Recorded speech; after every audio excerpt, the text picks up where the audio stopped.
Nageenyi Waaqayyoo hunduma keessaniif haa ta'u, akkam jirtu jaallatamtoota saba Waaqayyoo. Ani Naa'ol Baqqaleetii. Kun immoo miidiyaa Holistic Wisdom Tube, miidiyaa barumsa gurguddaa yeroo ammaatti kennaa jirudha. Waaqayyo nu gargaare baruma kana keessa hojii haaraatti seennee akka kanattiin hojii Waaqayyo jalqabnee jirra. Waaqayyo isa balbala kana nuuf bane baay'ee galateeffannaa. Anis baay'ee Waaqayyotti gammadaan qopheessaa sagantaa kanaati. Egaa yeroo darbe barumsa wangeelota sobaa sadan biyya keenya keessatti lallabamaa jiran kan jedhuun mata duree akkasiitiin barumsa haaraa jalqabeen ture isin wajjin. Barumsi kun itti fufaadha. Kanaan dura sagantaan koo torbanitti guyyaa tokko jimaata sa'aatii 8:45 irraa jalqabee yeroo hundumaa isiniif darbaa ture. Amma immoo haala isaa ilaallee akkuma akka danda'ametti torbanitti guyyaa lamas torbanitti guyyaa tokkos bal'ina barumsa kanaa wajjin yeroo gabaabaa gidduutti xumuruu waan qabnuuf akka kanatti isin biraan ga'uudhaaf qophii hunda xumureen jira. Isinis Waaqayyoon kadhachuudhaan yaadaan akka isin na deeggartan jaalala Waaqayyoon isinan gaafadha.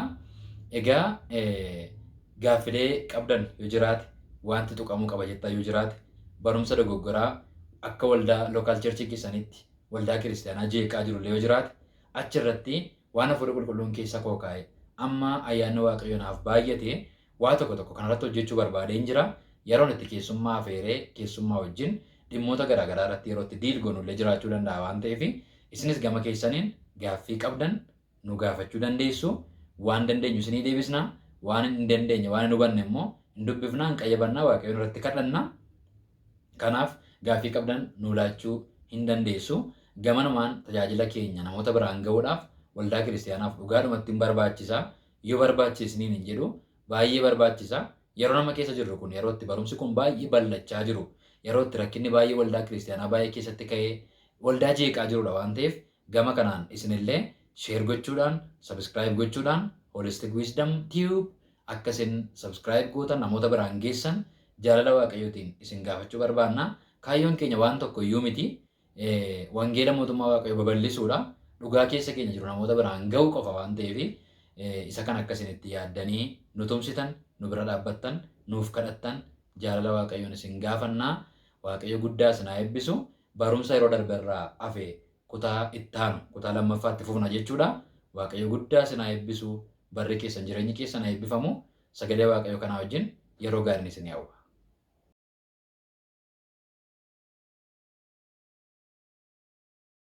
Inni kan biraani Galaatiyaa boqonnaa tokko deemnee yoo ilaalle Galaatiyaa boqonnaa tokko lakkoofsa 6-9 barumsa kana seensa isaan isinitti dubbachaa jiran introductionidha.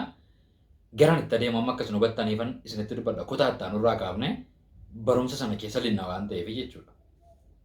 Versiilee kii lama jira jenne Qorontos 2:11-4 fi Galaatiyaa boqonnaa tokko 6-9 jenne. Mee Galaatiyaa tokko 6-9 isin dubbisa. Maqaa Yesuusiin akkas jedha. Akkas jedha.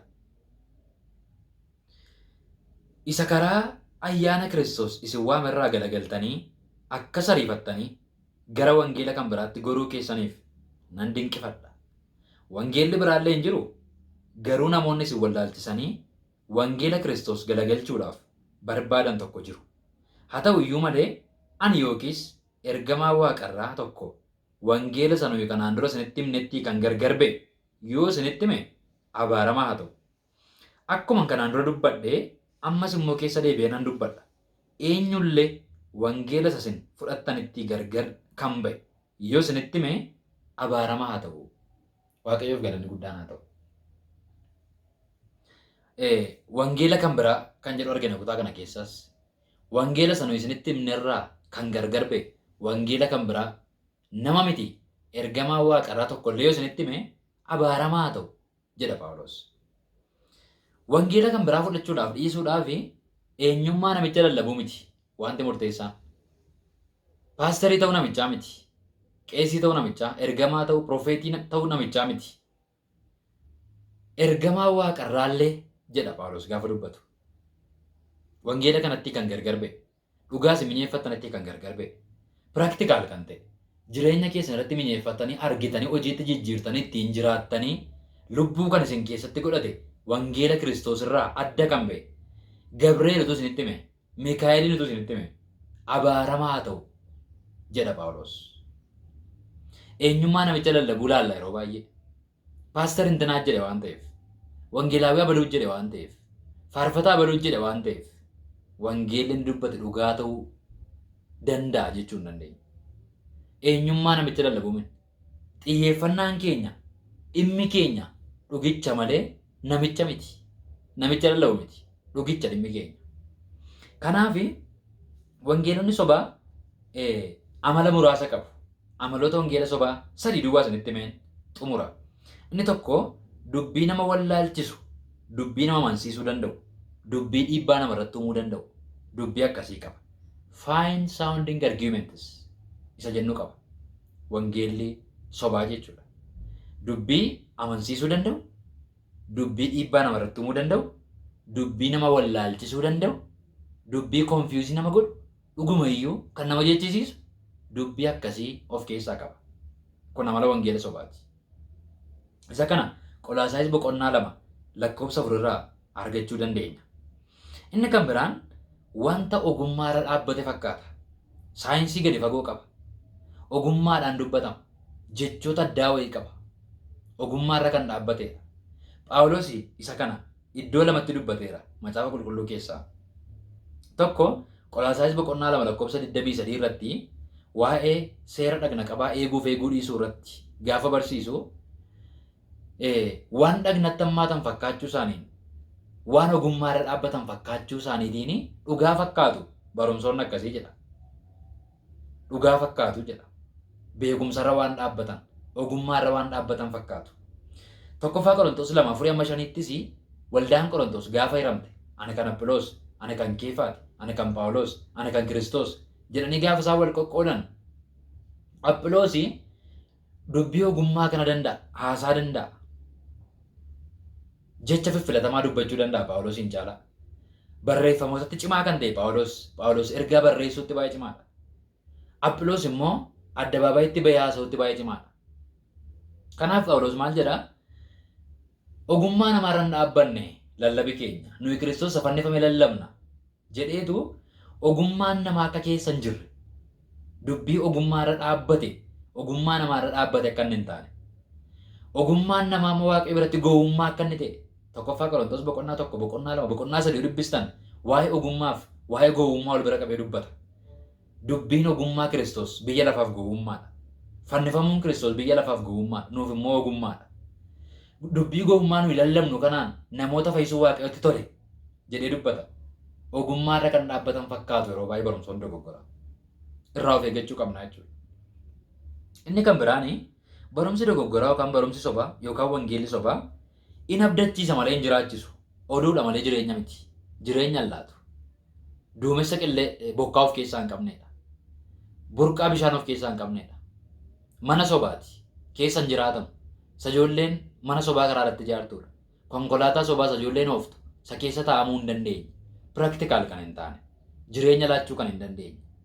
Akka kana barumsi sobaa jechuudha. Waaqayyo isa kanatti hunduma keenya haa eegu. Wangeelonni sobaa biyya keenya keessatti lallabamaa jiran kun sadan maal fa'i waan jedhu mention isinii gochuun barbaada. Wangeelota sobaa sadan ani dubbachuuf deemu kana kallattii deemsa kooti akkasin argattanitti isinii tuttuquun barbaada.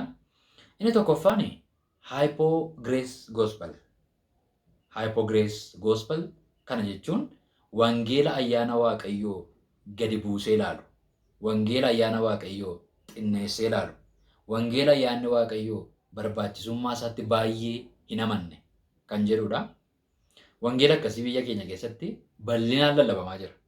Bal'inaan waldoota kiristaanaa baay'ee keessatti lallabamaa jira. Ayyaana Waaqayyoof baay'ee iddoo warri hin laanne. Barbaachisummaa ayyaana Waaqayyootti baay'ee kan hin amanne. Hypo jechuun kun afaan Giriikii irraa dhufee under jechuudha. Amma barbaachisu gadi jechuudha. Hypo Grace ayyaana Waaqayyoo amma barbaachisu gadi hubachuu kan jedhudha. Macaafa qulqulluu keessaa keessumatti ergaawwan Phaawulos barreesse yeroo laallu wangeeluma jechuun ayyaana Waaqayyoo akka ta'edha Phaawulos kan inni dubbatu yeroo baay'ee jechuudha. Wangeela hubachuu jechuun ayyaana Waaqayyoo hubachuu jechuu akka ta'e Phaawulos iddoo garaa garaatti dubbateera. Isa kana gaa barumsa isaa keessa nu baay'inaan barumsa dogoggoraa naannoo kanatti jiran gadi qonnee yeroo fudhannee yeroo itti wal wajjin ilaallu hin jiraata. Ayyaana Waaqayyoo gadi buusan yeroo itti ilaalan hojii namaa ol kaasan yeroo itti ilaalan namni amanaan tokko fayyina isaa hojjetachuu keessatti qooda qaba. Amanaan fayyina isaa hin hojjetata. Hojii fayyina isaa keessatti namatu ga'ee guddaa qaba jedhanii ga'ee namaa ol kaasanii haayipoo godhanii aandar godhanii amma barbaachisu gadi godhanii ayyaana waaqayyoo warri ilaalan jiru. Waldoonni kiristaanaa baay'een biyya keenya keessaa jechuudha. Isa kanaaf mee sagalee waaqayyoo keessaa Qolaasaayis boqonnaa 1 lakkoofsa 6-7 isinii dubbisaa. Qolaasaayis boqonnaa 1 lakkoofsa 6-7 kan jiru maqaa gooftaan nan dubbisa. Akkas jedha. Wangeelli kunis isin bira jira. Guutummaa biyya lafaa keessa akkuma jiru, ija godhachaas akkuma bal'atu, erga gaafasa dhageessanii ayyaana waaqayyoo dhugumaan hubattanii akkasuma isin gidduutti hojjechaa jira. Erga gaafa maal dhageessanii ayyaana waaqayyoo dhageessanii maal hubattanii? Wangeela dhageessanii maal hubattanii? Ayyaana waaqayyoo dhugumaan hubattanii. Akkas jechuun maal jechuudha? Wangeelli gaafa lallabamu nama ayyaana waaqayyoo hubanne taanaan wangeelli sun wangeela miti jechuudha. Wangeelli dhugaan gaafa lallabamu nama ayyaana waaqayyoo hubata. Ayyaana waaqayyoo tuffata miti. Ayyaana waaqayyoo hubata namni. Gaafa wangeelli dhugaan lallabamu ayyaana waaqayyoo qixa waaqayyoo itti beekuun, qixa waaqayyoo vaaliyuu kennuufiin vaaliyuu itti laata. Ayyaana waaqayyoo sirriitti hubata. Kanaaf Phaawulos maal jedha? Wangeelli kun isin bira jira. Guutummaa biyya lafaa keessa akkuma jiru, ija godhachaas akkuma bal'atu. Erga gaafa isa dhageessanii ayyaana waaqayyoos dhugumaan hubattanii akkasuma isin gidduuttis hojjechaa jira. Ayyaana waaqayyoo hubachuunis wangeelli akka nu gidduutti hojjetu gochuunis kan danda'amu wangeelli dhugaa yeroo lallabamudha. Wangeelli dhugaan ayyaana waaqayyoo nama hubachiisa. Gaafa ayyaanni waaqayyoo hubatamu immoo wangeelli nama gidduutti hojjeta. Waldaa kiristaanaa gidduutti hojjeta. Keessa namaatti hojjeta. Wangeelli ayyaana malee wangeela ta'uu hin danda'u. Kakuu haaraan ayyaana malee kakuu haaraa ta'uu hin danda'u. Yesuusumtiyyuu ayyaana mataa miti isaa. Wangeelli ayyaana mataa miti isaa. Ayyaana waaqayyoo gadi buusanii kan ilaalan barumsa sobaa akkasii jira. Hypo Grace Gospel isa jennu jechuudha. Waldaan kiristaanaa biyya keenyaa baay'een ishee nama waa'ee ayyaanaa lallabuyyuu barsiisaa sobaati jetti. Ana baay'ee na gaddisiisa dhugaa dubbachuuf. Iddoo baay'eetti namoota baay'ee mudate anas mudate argeera waan ta'eef. Waldaan kiristaanaa biyya keenyaa kadhannaa keessaati ayyaana kan jedhu si'a lamarra deebinaan lammata tajaajila siin laattu. Gaafa wangeela lallabdu ayyaana kan jedhu si'a lamarra deebitee ayyaana kan jedhu akka carraa afaan kee keessaa baanaan deebitee lallaban argattu ati. Barsiisuuf carraan argattu deebitee. Hypo Grace ayyaana gadi buusanii ilaalu. Ayyaana hundaa'uun balaaleffachuu gadi buusanii ilaaluu irrayyuu diina godhachuu. Ayyaana waaqayyoo jibbuu. Maalirraa ka'a? Waldaan maaliif sadarkaa kanarra geesse kan jedhu bal'inaan ilaalla. Waldaan cal jettee sadarkaa kanarra hin geenye waan ta'eef. Maaltu akka Gireesiin haayipoo ta'u? Haayipoo Girees kan jedhu kan akka inni dhufe. Aandeer akka inni ta'u. Akka inni xinneeffamee ilaalamu, akka inni tuffatamu, akka inni balaaleffatamu kan godhe. Sababa mataa isaa danda'ee jira waan ta'eef sababa sanas iddaan buqqifna. Kanaaf isa kan hojii ilaalla. Namoonni baay'een haayipoo Gireesiin konsikweensiin isaa maa inni wangeelli ayyaana waaqayyoo gadi buusee ilaalu gaafa lallabamu rizaaltiin itti aanu maal ta'a? Tokko amantoonni fayyina isaanii mirkaneeffatan. Amma waldaa kiristaanaa keessa fayyitee itti jettee nama gaafatte. Annee yoo nama gaafanne fayyeera Kiristoos arra deebi'ee yoo dhufe na fudhachuu danda'a jedhanii namoonni amanan baay'ee namoota yartuudha. Ani fayyeera, ani dhugumatti jijjiirameera, ani dhugumatti kan Yesuus ta'eera. I am new creature kan jedhan. An uumama haaraa ta'eera. An identiitii haaraa Yesuus irraa fudhadheera. Ani mirga abbaan jira. An Kiristoos wajjin moo'eera kan jedhan ayyaana waaqayyoo dhugaatti kan mi'eeffatan hin jiran lafa Hypo Grace hin jiru jechuudha. Gatii kaffaluu Yesuus maaliif akka inni ta'e qulleessanii hin beekan waldaan akkasii. An na dhibayyuu maal jedhan akka isaan galateeffatan na dhibayyuu namni ayyaana waaqayyootu nu hubatin akkamitti galateeffata biroo tokko. Namni kennaa waaqayyootu nu hubatin. Namni hojii fannoo Kiristoosiin qulleesseetu nu hubatin akkamitti maal jedhee galateeffata Yesuusiin. Galati isaanii yeroo baay'ee maal ta'a namoonni akkasii wayyaa gaarii naa bitte. Daabboo guddaan nyaadhee ka'e ganama. Mana gaarii kittan galaa jira. Magaalaa guddaan jiraadhe. Fayyaadha miilli koo fayyaadha ni galateeffatu. Isa kanaaf waaqayyo galata nurraa barbaada. Sirriidha. Garuu galati galata caalu tokko jira. Hojii Yesuusiin fannoo irratti nu hojjetame. Waan nuyi hojjechuu hin dandeenye. Gatii nuyi ofirraa baasu never hin dandeenye yoomiyyuu. kan Yesuus nuu kaffale tokko jira. Ayyaana Waaqayyoo kennaa tola unmerited favor waan nuulaan undeserved waan nuyi deserve gochuu hin dandeenye waan nuu malee waan nu ta'e tokko jira. Waan kun nuun galle taanaan galati keenya galata dhugaa ta'uu hin danda'u. Worshipiin keenya worshipii dhugaa ta'uu hin danda'u. Waaqayyoon gammachiisuu Waaqayyotti gammaduu hin dandeenye. Gammachuu Yesuusiin keessaa hirmaachuu hin dandeenye. Hypocrisiin lafa jiru jechuudha. Wangeela ayyaana Waaqayyoo gabbuusee ilaale. Garaagarummaan kakuu haaraaf kakuu moofaa nuu galuu hin danda'u obboloota ko. Waa'een ayyaana Waaqayyoo nuun galle taanaan kakuu haaraaf kakuu moofaan Yesuustu dhufee hin dhiphate hin du'e. Maaliif dhiphate? Maaliif du'e? Maaltu ta'e? Fannoo Yesuus maal laa hojjete? Anaaf Yesuus maali? Who am I in Christ? Eenyudhaan Yesuus keessatti nuun galu ayyaanni gabbuusee lallabama taanaan. Even ayyaanni humna jireenya namaa jijjiiru waan ta'eef Tiitoo boqonnaa 2:11 maal jedha? Namoota Waaqayyo ta'utti isin guddisa jedha. Biyya lafaa akka isin gantan isin godha jedha.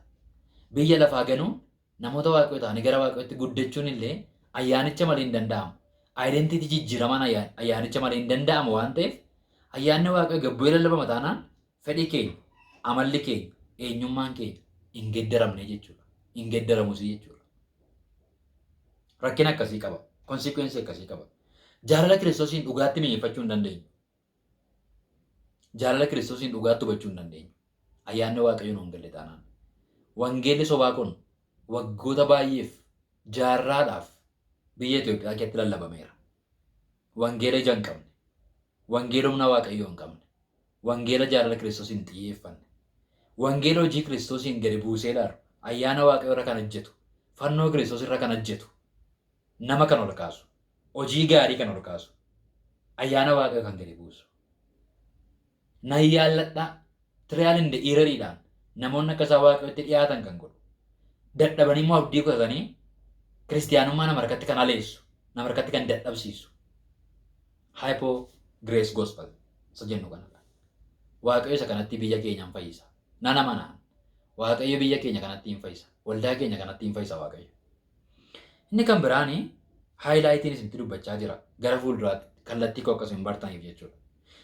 Hyper Grace Gospel inni lammataa. Inni sila hypoodha. Inni amma hyper Grace Gospel. Maal jechuudha? Hyper jechuun afaan Giriikii irraa kan dhufedha. Over jechuudha inni kun immoo. Amma barbaachisu ol. Ayyaana Waaqayyoo extremely hubachuu. Qixa Waaqayyoo kaa'ee olitti darbuu ayyaana Waaqayyoo. Hyper Grace Gospel. Inni kun waggoota muraasa asitti biyya kana keessatti guddachaa jira. Hyper Gracein kun Yihudaa boqonnaa 1 lakkoofsa 4 irra jira. Yihudaan boqonnaa 1 qaba lakkoofsa 4 irra jira. Ayyaanni Waaqayyoo gadhiisitti jiraachuudha jedhanii namoonni barsiisan jiru jedha kutaa sanarraa. Ayyaana Waaqayyoo argachuun gadhiisitti jiraachuu jechuudha. Akka fedhan ta'uu jechuudha. Lafa barbaadan oolu waan fedha ofii gochuu jechuudha jedhanii gadhiisummaa kan facaasan jireenya qulqullummaa kan balleessan immoo jiru. Hyper Grace Gospel. Waaqayyoo Yesuusa qulqulluu malee sin argu. Sin argu Yesuus waan barbaadde yoo goote Waaqayyo abbaan Yesuus keessa galteetta waan ta'eef cubbuu barbaadde yoo hojjette Yesuusa qulqulluu keessi ilaala jedhanii kan barsiisanidha jechuudha barumsi kun. Hyper Grace. Ayyaana nama barbaachisu ol hubachuu, extremely hubachuu. Barumsa dogoggoraa guddaadha kun. Waaqayyo sinis si arga, Yesuusinis si arga. Ati dhuguma Yesuus keessa jirtaa? Waaqayyo sin argu waan jedhu macaafa qulqulluu irratti hin jiru. Bibilikaalii miti inni kun. Wangeela beesde kan godhate miti inni kun. Waaqayyo sin argu, Yesuusin arga malee.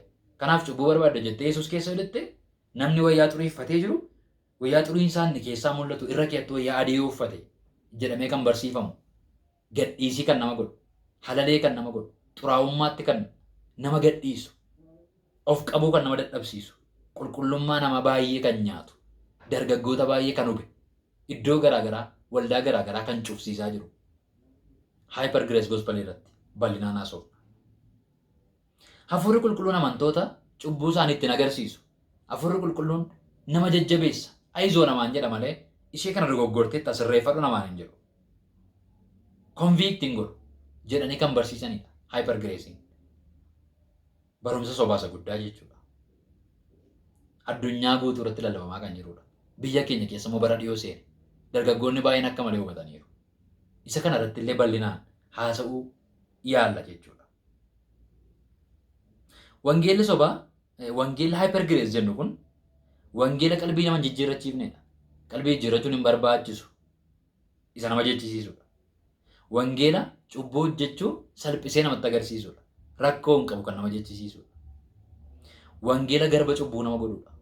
Birmadummaa nama allaatu. Dhugaa miti.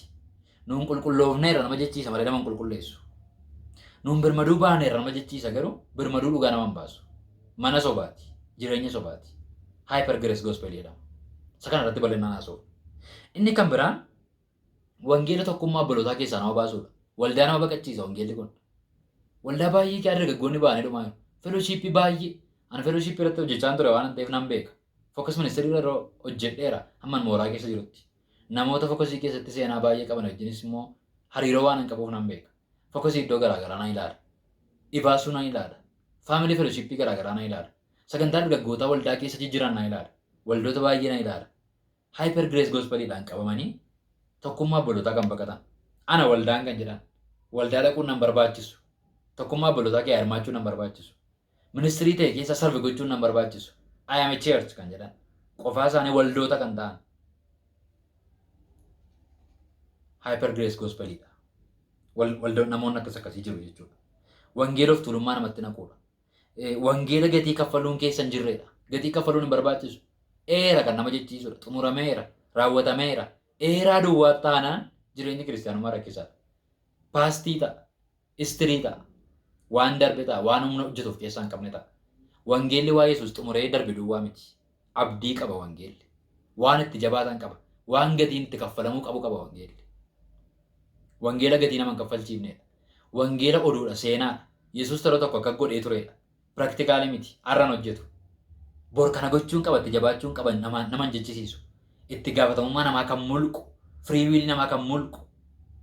Hyper grace gospel. Kanarratti baay'inaan haasofna jechuudha. Inni dhumaaf inni sadaffaan wangeelota sobaa sadan jedhee kanaan ka'e.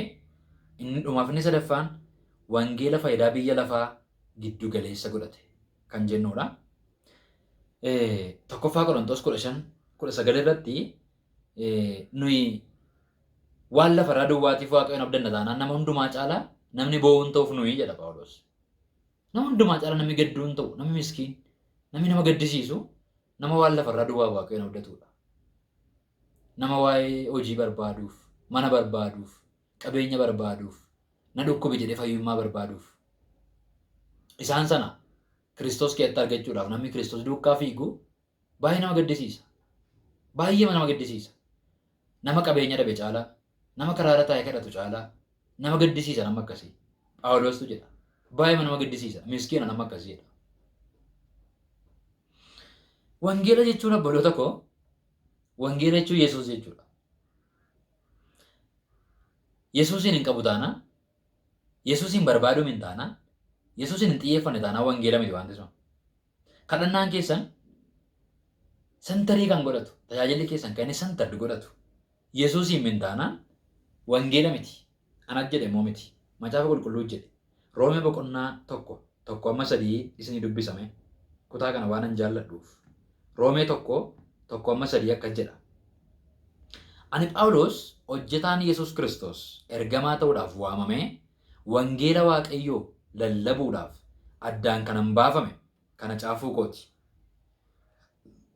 Wangeelli kun immoo wangeelli kun isa Waaqayyo duraan dursee karaa raajota isaatii caafata qulqullaa'aa keessatti abdachiisedha. An lallabaa wangeelaa ta'uuf waamame wangeelli kun isa karaa raajotaa abdachiifamedha. Lakkoofsa 8 maal jedha? Inni waa'ee ilma isaa isa akka foonitti sanyii Daawit keessaa dhalatee dubbate. Eenyu? Inni kan jedhu kun eenyudha? Wangeelli jechuudha. Wangeelli waa'ee eenyu dubbata? Waa'ee ilma Waaqayyoo dubbata. Wangeelli waa'ee Yesuusi. Ifaa ta'ee kan barreeffame Galaatiyaa boqonnaa 1:16 irratti immoo kutaa lakkoofsa 16 kanarraa Galaatiyaa 1:16 irraa akkas jedha. Yeroo ofii jaallatettis warra saba isaan ta'in gidduutti isuma wangeela godhe akka lallabuuf isuma eenyumaan isuma wangeela godhee akkan lallabuuf ilma isaa kana yommuu anatti mul'ise an duraan dursee mareedhaaf gara nama foon uffatee hin dhaqne. Phaawulostu jedha kanas.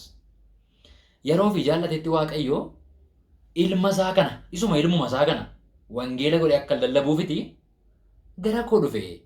Yeroo sana mareef gara namaa hin dhanne jedheetu akkatti gooftaa fudhate akkatti ergama wangeelaa fudhate dubbata warra Galaatiyaaf yeroo barreessu Phaawulos. Wangeela goone lallabuu kan qabnu Yesuusuma malee waan lafarraa miti. Wangeela goone lallabuu kan qabnu waa'ee keenya miti. Waa'ee biyya lafaarraas miti. Waa'ee nama kamiis miti. Waa'ee ma Yesuusi. Yesuusumatu wangeela. Waaqayyo Yesuusuma wangeela goone akka nu lallabnu barbaada. Waldaa kiristaanaa baay'ee dhaqxanii ilaaltan waan isaan maraataniif, waan isaan hiqqadhanii bo'aniif, waan isaan utaalaniif waan lafarraati. Waan darbuudha. Biyyi lafaa kun immoo akka waraqataatti maramee darbuuf jira. Waaqayyo garuu Yesuusii wangeela goone akka nu walitti lallabnu. Yesuusiin akka nu hin jiraannu. Yesuusiin akka nu hin minyeeffannu. Yesuusiin beekutti akka nu guddannu. Fakkaattii ilma isaatti akka guddannuuf. Roomee 8:28 irraa. Kanaaf nu waame Waaqayyo. Warra yaadaan qabee waame, warra waame qajeelota isaan godhe, warra qajeelota godhe molfinaan geeradheetu fakkaattii ilma isaatti akka guddataniif jedha. Kaayyoo waamicha keenyaa fakkaattii ilma isaatti akka guddannuufidha. Waaqayyo nu haa gargaaru. Yesuus dhagna keenya kanaaf hin yaada. Wangeelli garuu waa'ee dhagna keenyaa miti. Wangeela keessa waa'een dhagna keenyaa jira. Wangeela keessa waa'een biyya lafaa jira. Sentarii wangeelaa garuu waa'ee biyya lafaa miti. Wangeela keessa waa'een dhukkubattii fayyuu jira. Sentarii wangeelaa waa'ee dhukkubattii fayyuu miti garuu. Isa kana bal'inaan ilaallaa jechuudha. Waaqayyo amma dhumaatti ayyaana isaa nuuf baay'isu. Nana mana barumsa kanarraa waan gurguddaa akka nu barannu abdii guddaan qaba. Waaqayyo saala nuuf mijeessa jedhee yaada. Qabxiiwwan kana tokko lama sadii jedhe kana tokko isaan irratti yeroo fudhanne barumsa sobaa naannoo kana jiru macaafa qulqulluu irraa asii gadi qonnee baafne yeroo irratti mari'annu ta'a. Isinillee gama keessaniin gaaffilee qabdaniif yaada qabdan nuun ga'uu hin dagatina. Waaqayyo guddaa sanaa eebbisu. Waaqayyo ayyaana isaa hunduma keenyaaf baay'isu. Torban kun torban kadhata. Torban itti macaafa qulqulluu qayyabannu. Torban itti jireenya keenya gooftaa wajjin ilaallu. Torban itti Kiristoosii wajjin kallattii keenya sirreeffannu akka nuuf ta'u. Kakuu keenya waadaa keenya Kiristoosii wajjin yeroo itti haareffannu akka nuuf ta'u. Abdii guddaan qaba. Dhuguma baay'een isin jaalladha. Kanaafan sagalee Waaqayyoo naa ife kana isinitti dubbachuuf iyyuu dhufe. Ani hin dadhabu, barreessuu hin dadhabu, barsiisuu hin dadhabu.